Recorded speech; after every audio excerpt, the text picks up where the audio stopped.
All right. Joining me is Beth Haddock, founder and managing partner of Warburton Advisors, who, among other things, they specialize in consulting on areas such as blockchain and DeFi, DAO governance.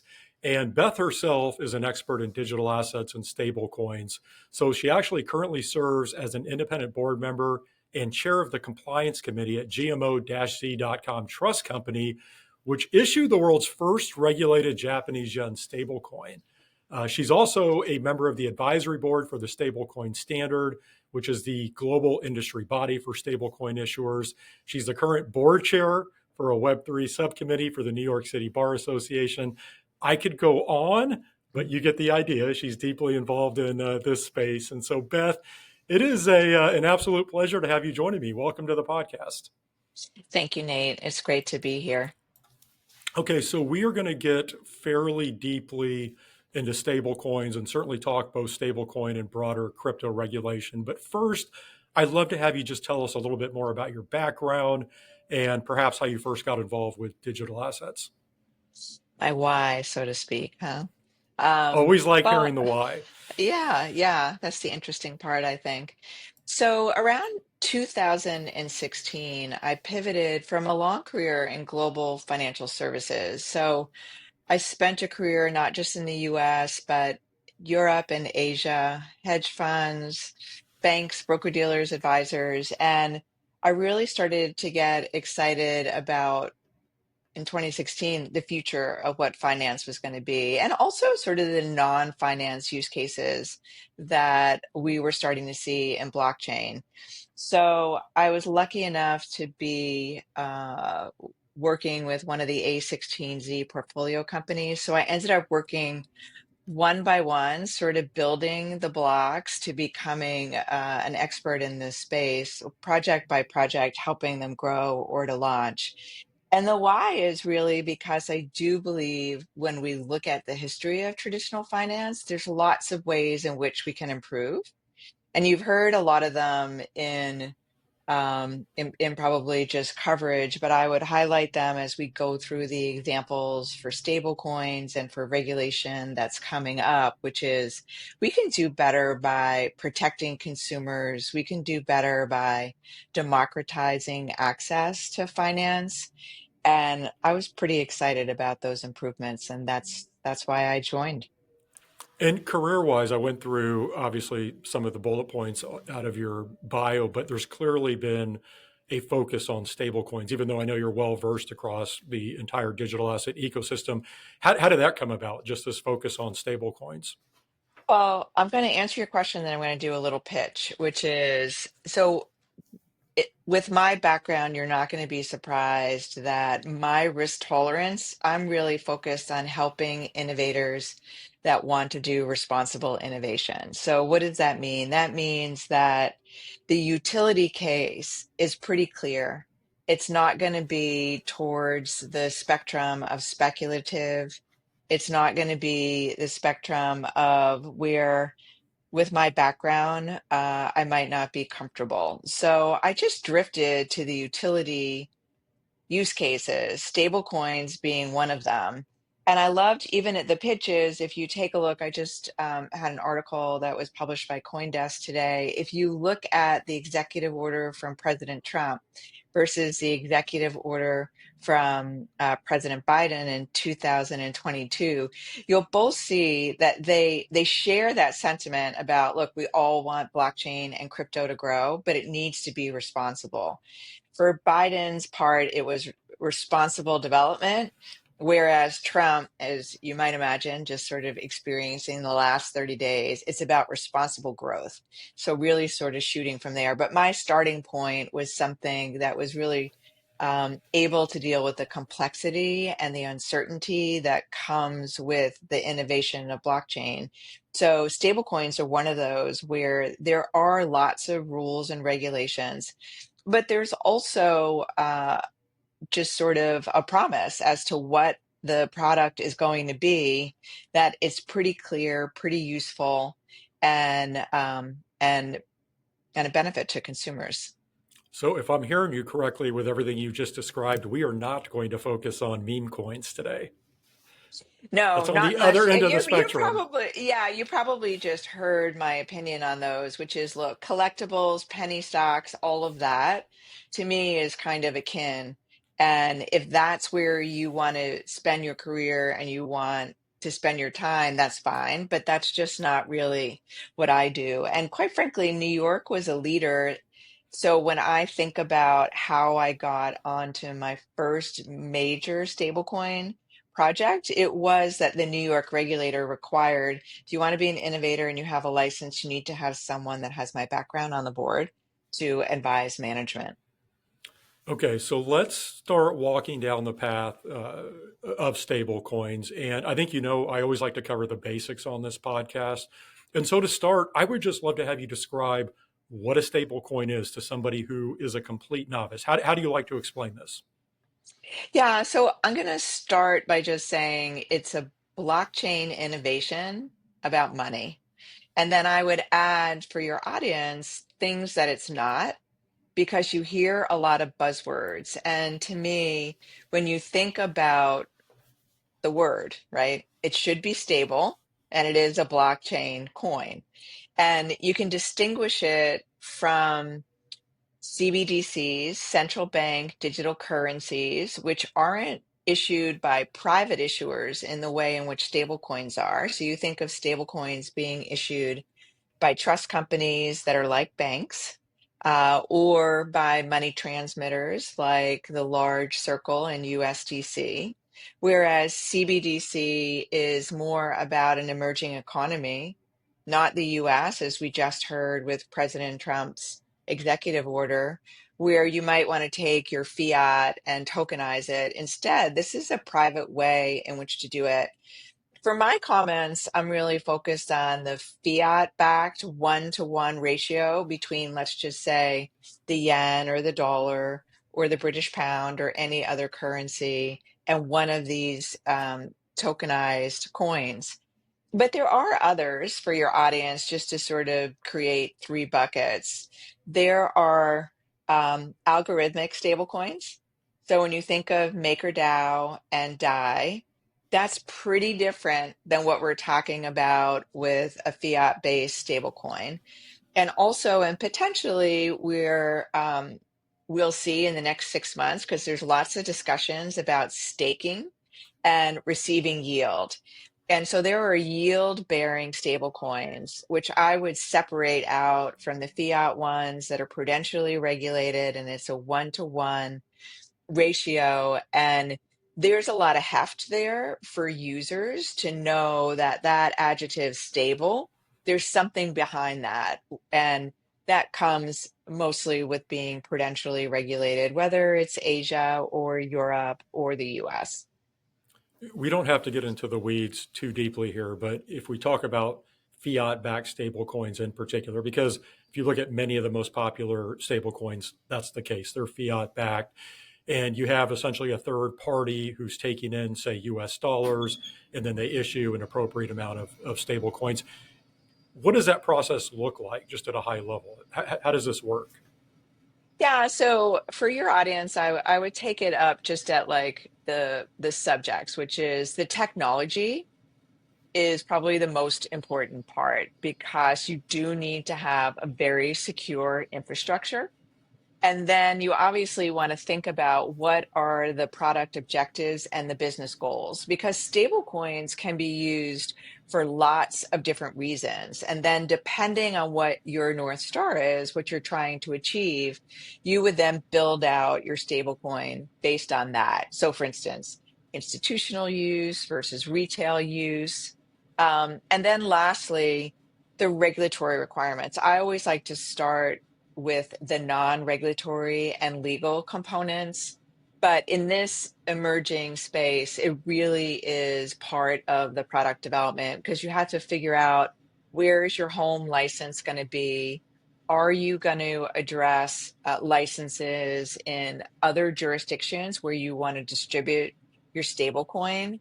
And then what probably you see the most in the press, it's just one of many important issues, but one of them is KYC and AML. And when you're building a stable coin, you really do have to figure out how you're going to distribute it. So this way you can address sanctions, AML, KYC concerns, which I'd predict we're going to see some clarity and hopefully some changes as the year goes on and the US sees additional legislation. You brought up the topic of stablecoin use cases. How do you typically see stablecoins being used? I think the prevailing narrative out there, you hear about cross-border payments. Everybody in the world can have a bank account in their pocket. How do you like to think about the use cases here? Yeah, I do think the global payment processing is the most compelling one because when you think of risk and cost and time, all spent with different intermediaries, particularly if you're a business to business and international payments, and that is sort of what is a risk for your company, that's kind of a game changer. The other one that I think is incredibly prevalent, and it just depends on your audience, is DeFi. So in emerging economies and in DeFi, if you have a DeFi project, I'm involved with Balancer and its foundation. And when I think about all the contributors, the majority of them are coming from economies where their currency might not be stable. But then in DeFi, whether it's an on or an off ramp for a user that is just participating in different DEXs or decentralized exchanges, or it's a software developer that is contributing to a project and gets paid in USDC or some sort of stablecoin that is tied to the US dollar, it's definitely helping to democratize access to stable money. And then lastly, which I think is probably a little bit aspirational, but because I did work at a bank and I do know a lot of institutions are working at it on it, I think another use case that your audience might be interested in is foreign currency. So when you think of foreign currency trading and you think of a lot of the institutions that make their money that way, having this kind of blockchain innovation could really change the way FX trading happens. It's so interesting because when you think of the evolution of stablecoins, to what you were saying, I think these were initially used by crypto traders and crypto exchanges. This was an on off ramp. They were used for settlement. It was where traders parked money. And to see how these use cases have expanded is pretty remarkable. How would you describe the overall competitive environment surrounding stablecoins? You mentioned USDC earlier. Of course, you have Tether out there. There are hundreds of stablecoins, but it seems like the assets are skewed towards the top ones. Is that a fair assessment?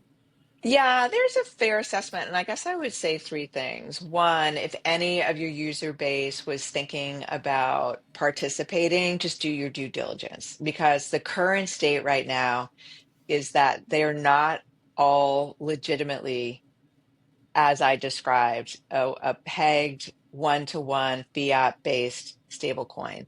Where I get the most disappointed is when it's a non-US product and it's tied to the US dollar, but they're really not following any of the US guidelines. And that's something to think about. So the landscape right now, as you said the big names, right? It's Circle with USDC, it's Paxos, fully regulated in New York, it's Tether. There's a lot of controversy around there. Um, and then I would predict that this year is going to be a pivotal year to see. I didn't mention it in the definition, but I'll just sort of put a footnote here, which is stable coins, if you look at the continuum of innovations for payments, arguably we're just at the beginning. And the next stage, which we've already seen with other competitors, BlackRock, Ondo, and others, are tokenized versions of what money might look like tokenized money market funds, tokenized treasuries, and the like. So I think you could put a whole nother group that I would predict is going to grow in this kind of environment, particularly if we, as is expected, see clarity in the regulatory regime in the US.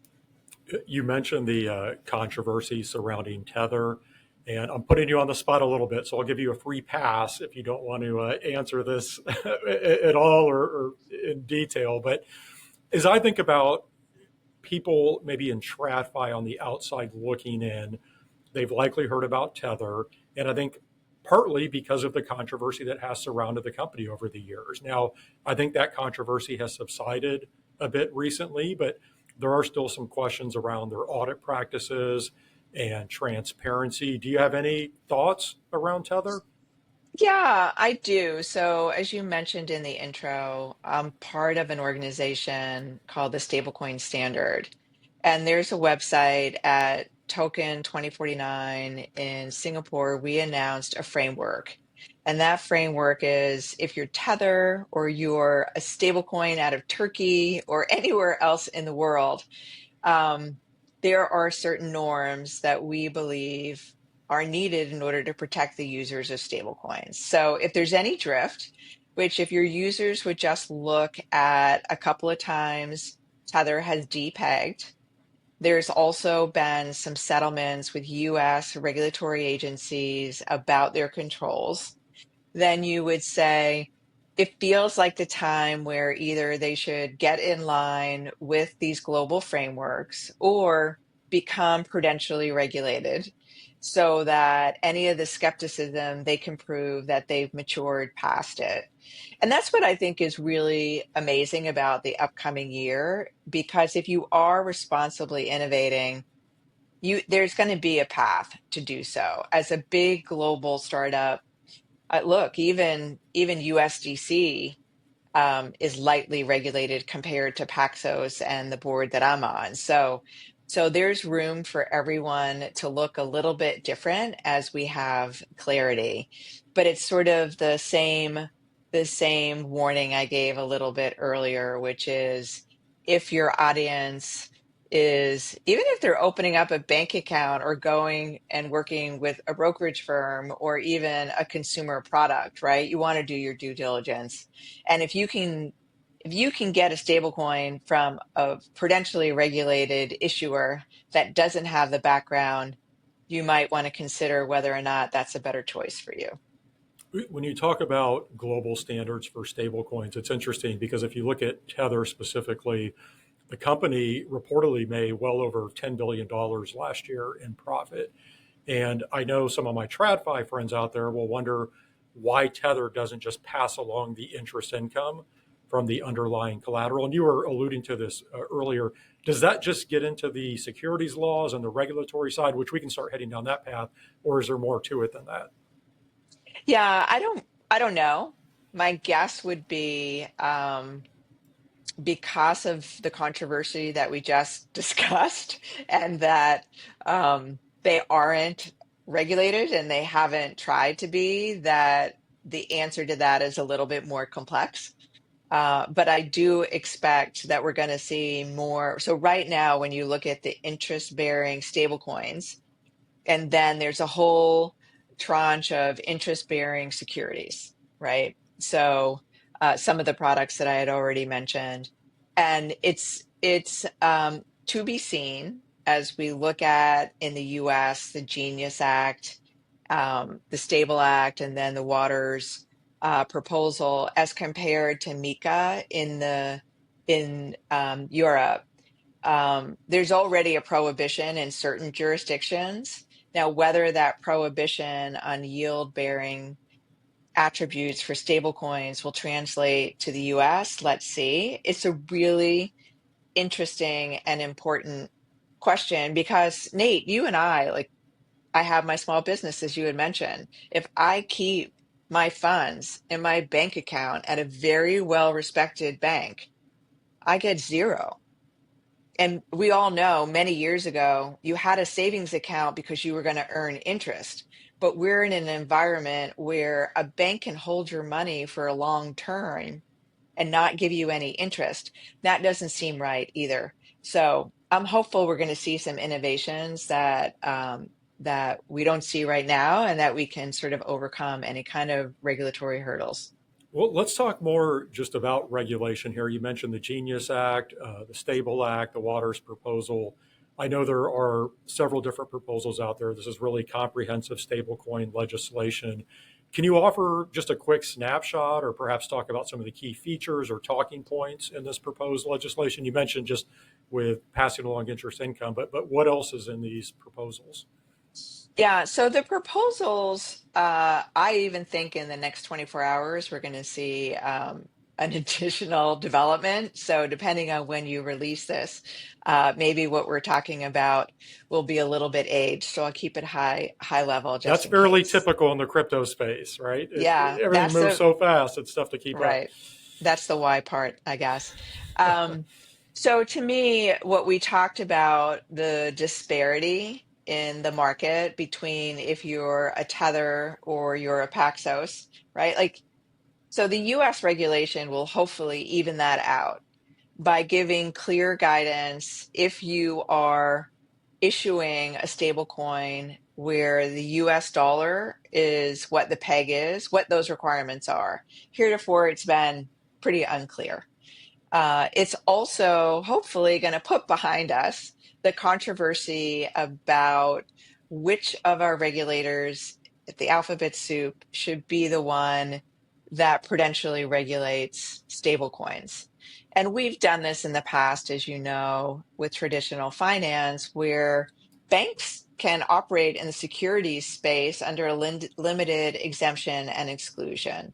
But the different laws that came to pass to divide up the regulatory pie is what this one is really about. So hopefully by the end of it, we'll know if you wanted to be an innovator and if you wanted to launch a stablecoin, you're going to have a path that is pretty clear as to who your regulator is. And I would say lastly, and it's like a cultural issue for America, and it's just playing itself out here in stablecoins.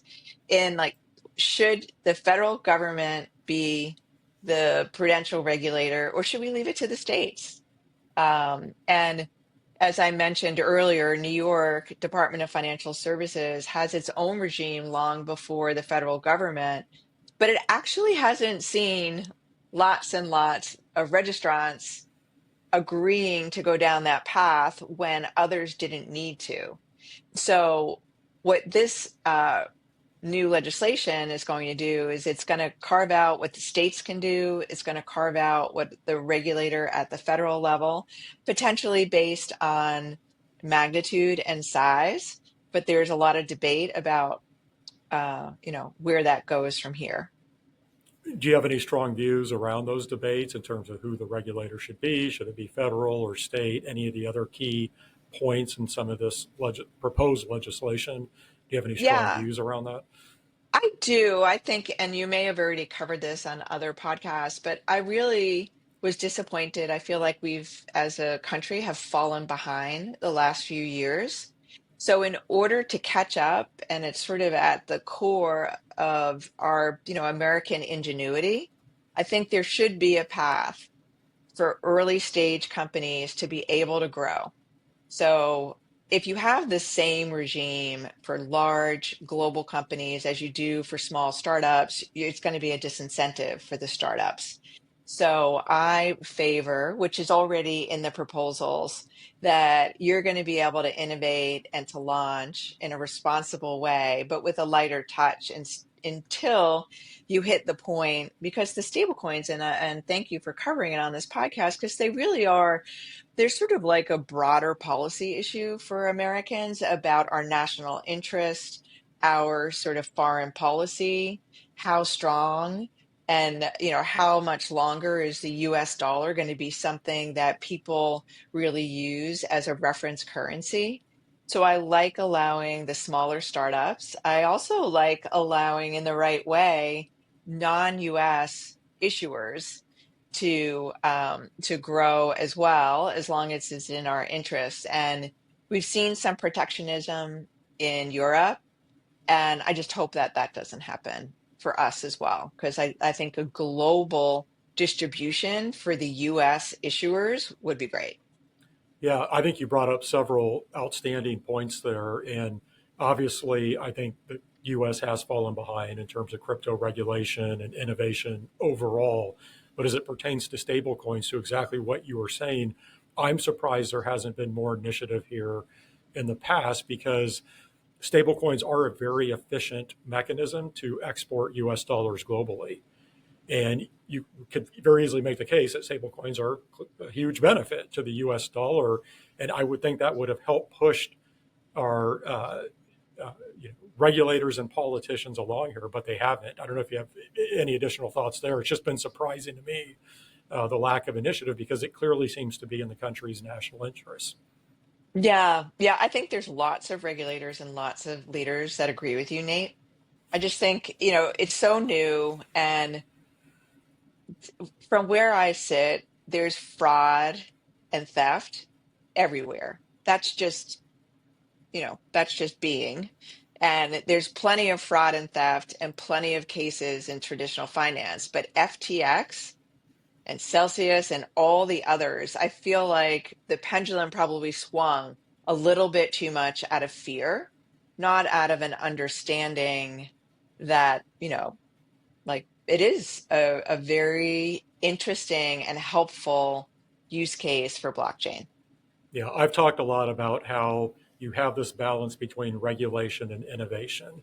And in my opinion, if we look back over the past 4 years, or we can go further back than that, it's really been tipped way more towards regulation than innovation.